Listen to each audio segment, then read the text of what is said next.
To me, the 9th of November 1989 is perhaps the most important tipping point, not just for Germany, but in our recent European history. With the 9th of November came a united Germany in a more united Europe. Over these last years, within the Eurozone, the role of Germany has been essential.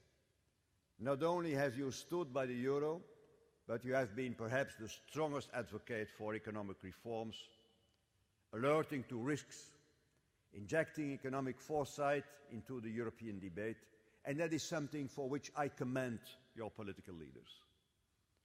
Your country faces its own foretold risks and challenges for the future. To prevent them from materializing tomorrow, it is today that your country must act boldly. For results, as for reforms, the most convincing leadership is leadership by example. Today, the existential threat to the Eurozone is behind us. Saving the Euro makes the Eurozone sound and solid.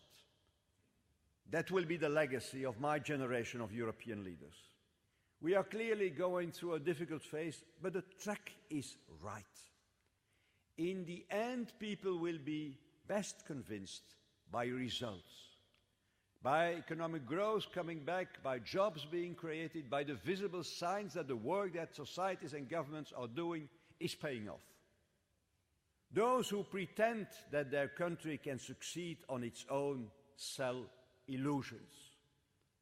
Populism and nationalism cannot provide answers to the challenges of our times, and politicians must set out clearly what is at stake.